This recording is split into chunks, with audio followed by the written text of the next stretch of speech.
എല്ലാവർക്കും ഡെലിഷ്യസ് റെസിപ്പീസിൻ്റെ പുതിയൊരു വീഡിയോയിലേക്ക് വീണ്ടും സ്വാഗതം. ഇന്ന് വളരെ ടേസ്റ്റി ആയിട്ടുള്ള ചെറുപയർ ലഡുവിൻ്റെ റെസിപ്പിയുമായിട്ടാണ് ഞാൻ വന്നിരിക്കുന്നത്. ഇത് ചെറുപയറും ശർക്കരയും ഒക്കെ ചേർത്ത് തയ്യാറാക്കുന്നതുകൊണ്ട് കുട്ടികൾക്കൊക്കെ വളരെ ഇഷ്ടമാകും. അപ്പോൾ ആദ്യം നമുക്ക് കുറച്ച് ശർക്കര ഒന്ന് ഉരുക്കിയെടുക്കണം. ഇപ്പോൾ ഇവിടെ ഞാൻ ഇത്രയും ശർക്കര ഈ ഒരു ലഡു തയ്യാറാക്കാൻ വേണ്ടി ഉപയോഗിക്കുന്നില്ല. കുറച്ചധികം ഒന്ന് മെൽറ്റ് ചെയ്തെടുത്തതേ ഉള്ളൂ. അപ്പോൾ ഇതിവിടെ റെഡി ആയിട്ടുണ്ട്. ഇനി നമുക്ക് ചെറുപയർ ഒന്ന് ഡ്രൈ റോസ്റ്റ് ചെയ്തെടുക്കണം. 1/2 കപ്പ് ചെറുപയറാണ് ഞാൻ എടുത്തിരിക്കുന്നത്. ഇനി ഇത് നമുക്ക് മീഡിയം ഫ്ലെയിമിൽ വെച്ചിട്ട് ഒന്ന് ഡ്രൈ റോസ്റ്റ് ചെയ്തെടുക്കണം. അപ്പോൾ ഇത് തുടർച്ചയായിട്ട് ഇതുപോലെ ഒന്ന് ഇളക്കി കൊടുത്തുകൊണ്ടിരിക്കാം. ചെറുപയറിൻ്റെ കളറൊക്കെ ഒന്ന് മാറി വന്നിട്ടുണ്ട്. ഒരു ലൈറ്റ് റെഡിഷ് ബ്രൗൺ കളർ ആകുന്നത് വരെ വേണം നമുക്കിതൊന്ന് വറുത്തെടുക്കാനായിട്ട്. ഇപ്പോൾ ഇത് ഏകദേശം ആയിട്ടുണ്ട്. ഈ ഒരു കളറാകുന്നത് വരെ വേണം നമുക്കിതൊന്ന് വറുത്തെടുക്കാനായിട്ട്. ഇനി നമുക്ക് ഫ്ലെയിം ഓഫ് ചെയ്തിട്ട് ഇതൊന്ന് ചൂടാറാനായിട്ട് മാറ്റി വയ്ക്കാം. ഇത് ഒന്ന് ചൂടാറി കഴിഞ്ഞ ശേഷമാണ് ഞാനൊരു മിക്സിയുടെ ജാറിലേക്ക് മാറ്റുന്നത്. ഇത് പൊടിച്ചെടുക്കുമ്പോൾ ഒരു കാര്യം പ്രത്യേകം ശ്രദ്ധിക്കണം. ഇത് ഒരുപാട് ഫൈൻ പൗഡറായിട്ട് പൊടിക്കരുത്, എന്നാൽ വലിയ തരി ഉണ്ടാവാനും പാടില്ല.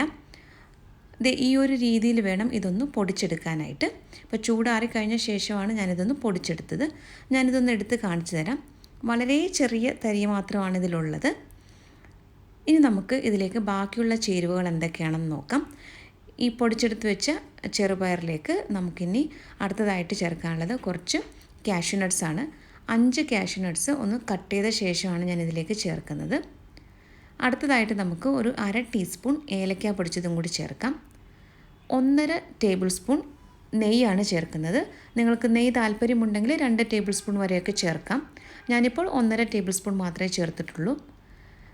ആദ്യം നമുക്ക് 2 ടേബിൾ സ്പൂൺ ശർക്കര മെൽറ്റ് ചെയ്തത് കൂടി ചേർത്തിട്ട് നന്നായിട്ടൊന്ന് മിക്സ് ചെയ്തെടുക്കാം. ശർക്കര ഉരുക്കിയത് ഒരുപാടങ്ങ് ആദ്യം തന്നെ ഒഴിച്ചു കൊടുക്കരുത്. കുറച്ച് വീതം ഇത് ചേർത്തിട്ട് വേണം ഒന്ന് മിക്സ് ചെയ്തെടുക്കാനായിട്ട്. ഇതൊന്ന് നമുക്ക് നന്നായിട്ടൊന്ന് ഉരുട്ടിയെടുക്കാൻ പാകത്തിലാകുന്നത് വരെയാണ് ശർക്കര ചേർക്കുന്നത്. എനിക്കിപ്പോൾ ഇവിടെ ഒരു 5 ടേബിൾ സ്പൂൺ ശർക്കരയാണ് ചേർക്കേണ്ടി വന്നത്.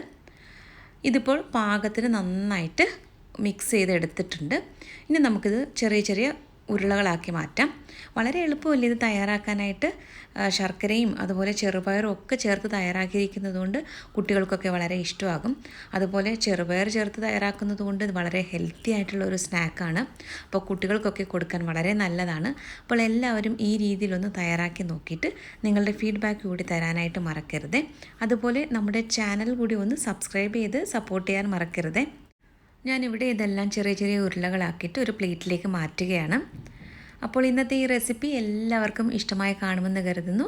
അപ്പോൾ മറ്റൊരു നല്ല റെസിപ്പിയുമായിട്ട് വീണ്ടും വരാം. താങ്ക്